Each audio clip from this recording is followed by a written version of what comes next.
जय जय श्री राधे।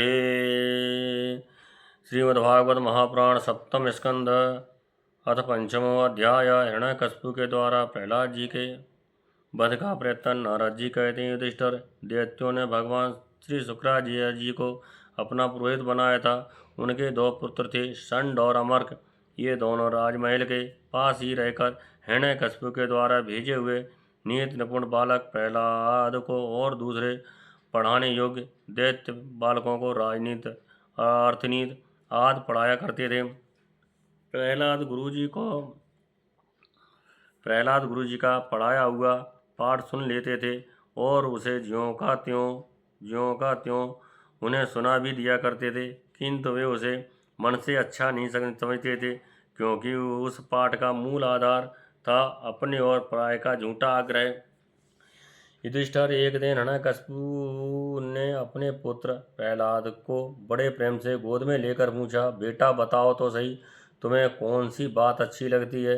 प्रहलाद जी ने कहा, पिताजी, संसार के प्राणी मैं और मेरे के झूठे आग्रह में पड़कर सदा ही अत्यंत उद्विग्न रहते हैं। ऐसे प्राणियों के लिए मैं यही ठीक समझता हूँ कि वे अपने अधः पतन के मूल कारण घास से ढके हुए अंधेरे कुएं के समान इस उस घर को छोड़कर वन में चले जाएं और भगवान श्री हरि की शरण ग्रहण करें। नारद जी कहते हैं, प्रहलाद जी के मुंह से शत्रु पक्ष की प्रशंसा से भरी बात सुनकर हिरण्यकशिपु ठठाकर हंस पड़ा। उसने कहा, दूसरों के बहकाने से बच्चों की बुद्धि यूं ही बिगड़ जाया करती है। जान पड़ता है गुरुजनों के घर पर विष्णु के पक्षपाती कुछ ब्राह्मण वेश बदल कर रहते हैं। बालक की भली भांत देख रेख की जाए, जिससे अब इसकी बुद्धि बहकने न पाए। जब दैत्यों ने प्रहलाद को गुरु जी के घर पहुंचा दिया, तब पुरोहितों ने उनको बहुत पुचकार कर और फुसला कर बड़ी मधुर वाणी से पूछा, बेटा प्रहलाद, तुम्हारा कल्याण हो, ठीक ठीक बतलाना, देखो झूठ न बोलना। ये तुम्हारी बुद्धि उल्टी कैसे हो गई, और किसी बालक की बुद्धि तो ऐसी नहीं हुई। कुलनंदन प्रहलाद, बताओ तो बेटा, हम तुम्हारे गुरुजन ये जानना चाहते हैं कि तुम्हारी बुद्धि स्वयं ऐसी हो गई या किसी ने सचमुच तुमको बहका दिया है। प्रहलाद जी ने कहा, जिन मनुष्यों की बुद्धि मोह से ग्रस्त हो रही है, उन्हीं को भगवान की माया से यह झूठा दुराग्रह होता देखा गया है कि यह अपना है और यह पराया है। उन मायापति भगवान को मैं नमस्कार करता हूँ। वे भगवान ही जब कृपा करते हैं तब मनुष्यों की पाश्विक बुद्धि नष्ट होती है। इस वसुबुद्धि के कारण ही तो ये मैं हूँ और ये मुझसे भिन्न है। इस प्रकार झूठा भेदभाव पैदा होता है। वही परमात्मा ये आत्मा है। अज्ञानी लोग अपने और पराये का भेद करके उसी का वर्णन किया करते हैं। उनका ना जानना भी ठीक ही है, क्योंकि उसके तत्व को जानना बहुत कठिन है और ब्रह्मा आदि बड़े बड़े वेदज्ञ भी उसके विषय में मोहित हो जाते हैं। वही परमात्मा आप लोगों के शब्दों में मेरी बुद्धि बिगाड़ रहा है। गुरु जी, जैसे चुंबक के पास लोहा स्वयं खिंच आता है, वैसे ही चक्रपाण भगवान की स्वच्छंद इच्छा शक्ति से मेरा चित्त भी संसार से अलग होकर उनकी ओर बरबस खिंच जाता है। नारद जी कहते हैं, परम ज्ञानी प्रहलाद अपने गुरु जी से इतना कहकर चुप हो गए। पुरोहित बेचारे राजा के सेवक एवं पराधीन थे, वे डर गए। उन्होंने क्रोध से प्रहलाद को झड़क दिया और कहा, अरे कोई मेरा बेंत तौलाओ, ये हमारी कीर्ति में कलंक लगा रहा है। इस दुर्बुद्ध कुलंकार को ठीक करने के लिए चौथा उपाय दंड ही उपयुक्त होगा। दैत्य वंश के चंदन वन में ये कांटेदार बबूल कहाँ से पैदा हुआ? जो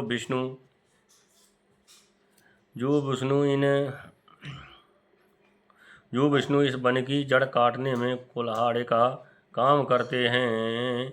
ये नादान बालक उन्हीं को ये नादान बालक उन्हीं की भेंट बन रहा है,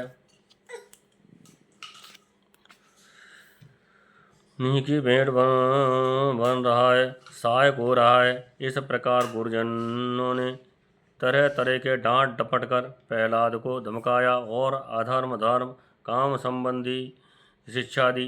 कुछ समय के बाद जब गुरुजी ने देखा कि प्रहलाद ने साम दान भेद और दंड के संबंध की सारी बातें जान ली हैं, तब वे उन्हें उनकी माँ के पास ले गए। माता ने बड़े लाड़ प्यार से उन्हें नहला धुलाकर अच्छे तरह गहने कपड़ों से सजा दिया। इसके बाद वे उन्हें हिरण्यकशिपु के पास ले गए।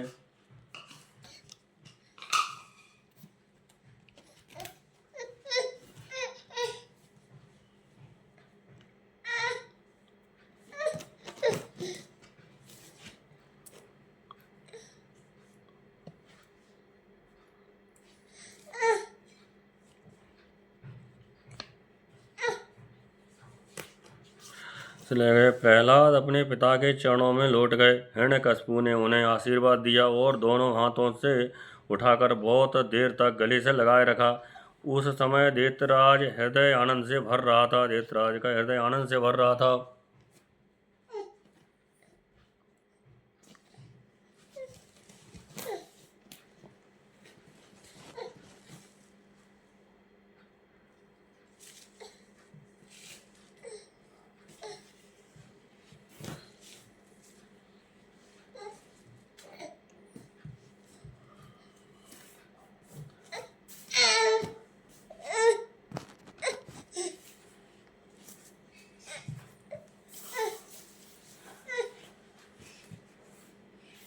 युधिष्ठिर हिरण्यकशिपु ने प्रसन्न मुख से प्रहलाद को अपनी गोद में बिठाकर उनका सिर छूंगा। उनके नेत्रों से प्रेम के आंसू गिर गिर कर प्रहलाद के शरीर को भिगोने लगे।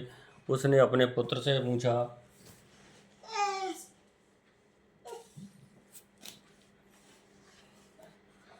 हिरण्यकशिपु ने कहा, चिरंजीव बेटा प्रहलाद, इतने दिनों में तुमने गुरुजी से जो शिक्षा प्राप्त की है उसमें से कोई अच्छी सी बात हमें सुनाओ। प्रहलाद जी ने कहा, पिताजी, विष्णु भगवान की भक्ति के 9 भेद हैं। भगवान के गुण लीला नाम आदि का श्रवण, उन्हीं का कीर्तन, अनेक रूप नाम आदि का स्मरण करके चरणों की सेवा, पूजा अर्चा, वंदन, दास साक्य और आत्मनिवेदन, यदि भगवान के प्रति समर्पण के भाव से ये 9 प्रकार की भक्ति की जाए तो मैं उसी को उत्तम अध्ययन समझता हूँ। प्रहलाद की यह बात सुनते ही क्रोध के मारे हिरण्यकशिपु के ओंठ फड़कने लगे।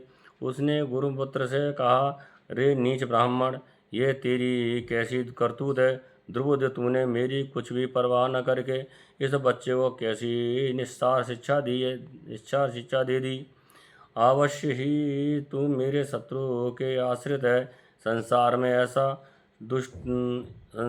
ऐसे दुष्टों की कमी नहीं है जो मित्र का बहाना धारण कर छिपे छिपे शत्रु का काम करते हैं, परंतु उनकी कलाई ठीक वैसे ही खुल जाती है जैसे छिपकर पाप करने वाले का पाप समय पर रोग के रूप में प्रकट होकर उनकी पोल खोल देता है। गुरुपुत्र ने कहा, इंद्र शस्त्रो, आपका पुत्र जो कुछ कह रहा है वह मेरे या और किसी के बहकाने से नहीं कह रहा है। राजन, यह तो इसकी जन्मजात स्वभाव की बुद्धि है।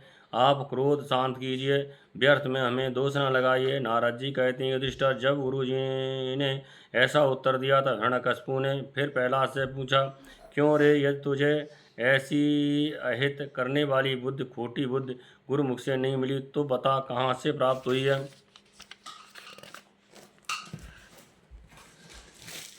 कहाँ से प्राप्त हुई है?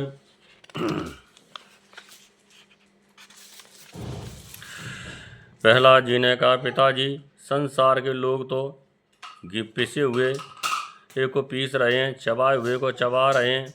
उनकी इंद्रियां बस में न होने के कारण वे भोगे हुए विषयों को ही फिर भोगने के लिए संसार रूप घोर नरक की ओर जा रहे हैं। ऐसे ग्रहासक्त पुरुषों की बुद्धि अपने आप किसी के सिखाने से अथवा अपने ही जैसे लोगों के संग से भगवान श्री कृष्ण में नहीं लगती।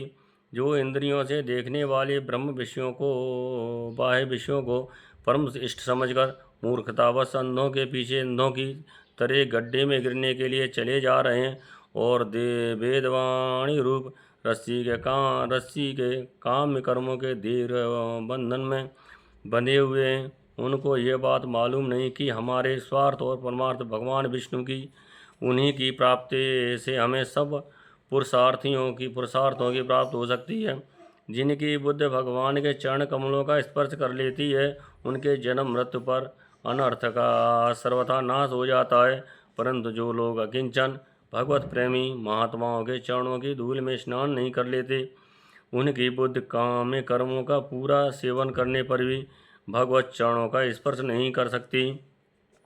प्रहलाद जी इतना कहकर चुप हो गए। हिरण्यकशिपु ने क्रोध के मारे अंधा होकर उन्हें अपनी गोद से उठाकर भूमि पर पटक दिया। प्रहलाद की बातों को वह सह न सका। रोष के मारे उसके नेत्र लाल लाल हो गए। वह कहने लगा, दैत्यो, इसे यहाँ से बाहर ले जाओ और तुरंत मार डालो। ये मार ही डालने योग्य है। देखो तो सही, जिसने इसके चाचा को मार डाला, अपने स्वहृद जनों को छोड़कर ये नीच दास के समान उसी विष्णु के चरणों की पूजा करता है।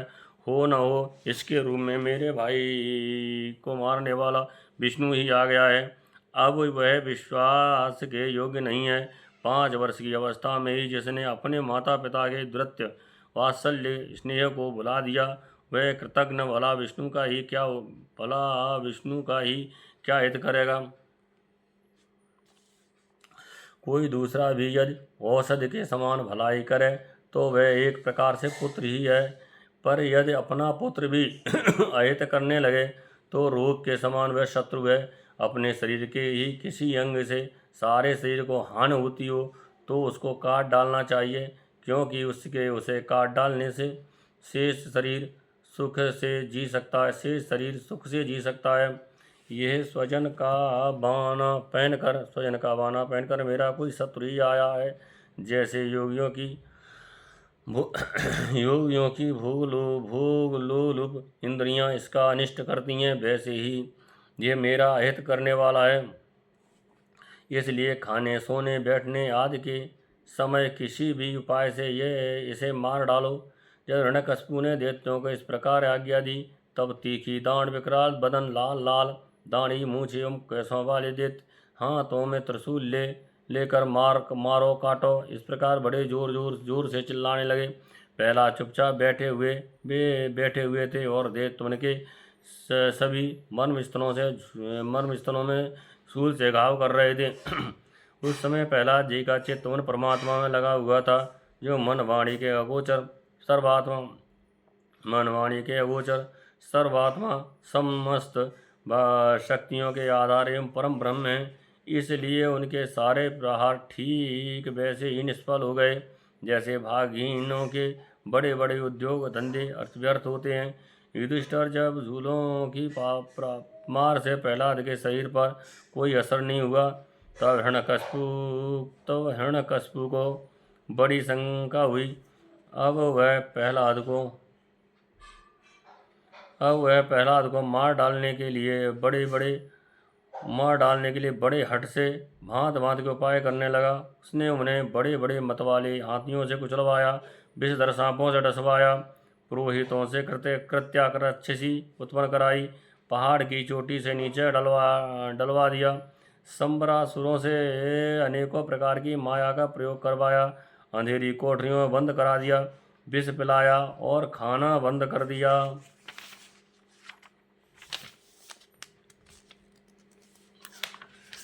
बर्फीली जगह दहकती हुई आग और समुद्र में भारी बारी बारी से डलवाया, आंधी में छोड़ दिया तथा पर्वतों के नीचे दबा दिया, परंतु इनमें से किसी भी उपाय से वे अपने पुत्र निष्पाप प्रहलाद का बाल भी बांका न कर सका। इतनी व्यवस्था देखकर हिरण्यकशिपु को बड़ी चिंता हुई। उसे प्रहलाद को मारने के लिए और कोई उपाय नहीं सूझ पड़ा, तो वह सोचने लगा, इसे मैंने बहुत कुछ बुरा भला कहा, मार डालने के बहुत से उपाय किए, परंतु ये मेरे क्रोध और दुर्व्यवहारों से बिना किसी की सहायता से अपने प्रभाव से ही बचता गया है। ये बालक होने पर भी समझदार है और मेरे पास ही निसंग भाव से रहता है। हो न हो इसमें कुछ सामर्थ्य अवश्य है। जैसे शुनशैप अपने पिता की करतूतों से उसका विरोधी हो गया था, वैसे ही ये भी मेरे किए अपकारों को न भूलेगा। न तो ये किसी से डरता है और न इसकी मृत्यु ही होती है। इसकी शक्ति की था नहीं है। अवश्य इसके विरोध से मेरी मृत्यु होगी, संभव है न भी हो। इस प्रकार सोच विचार करते करते उसका चेहरा कुछ उतर गया। शुक्राचार्य के पुत्र षंड और अमर्क ने जब देखा कि हिरण्यकशिपु तो मुंह लटकाकर बैठा हुआ है, तब उन्होंने एकांत में जाकर उससे ये बात कही, स्वामी, आपने अकेले ही तीनों लोकों पर विजय प्राप्त कर ली है। आपकी भुएं टेढ़ी करने पर भी सारे लोकपाल कांप उठते हैं। हमारे देखने में तो आपके लिए चिंता की कोई बात नहीं है। भला बच्चों के खिलवाड़ में भी भलाई बुराई सोचने की कोई बात है। जब तक हमारे पास हमारे पिता शुक्राचार्य जी नहीं आ जाते, तब तक यह डरकर कहीं भाग ना जाए, इसलिए इसे वरुण के पांसों से बांध कर रखिए। प्राय ऐसा होता है कि अवस्था की बुद्धि के साथ साथ गुरुजनों की सेवा से बुद्धि सुधर जाया करती है। हिरण्यकशिपु ने अच्छा ठीक है कहकर गुरुपुत्रों की सलाह मान ली और कहा कि इसे उन धर्मों का उपदेश करना चाहिए जिनका पाणग्रस्त नरपत किया करते हैं। युधिष्ठिर उनके पाद पुरोहित उन्हें लेकर पाठशाला में गए और क्रमशः धर्म, अर्थ और काम, ये तीनों पुरुषार्थों की शिक्षा देने लगे।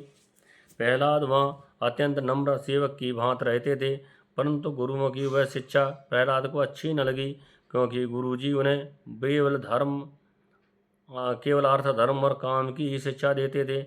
वह शिक्षा केवल उन लोगों के लिए ही है जो राग, द्वेष, आदि द्वंद्व और विषय भोगों में रस ले रहे हैं। एक दिन गुरुजी गृहस्थी के काम से कहीं बाहर चले गए थे।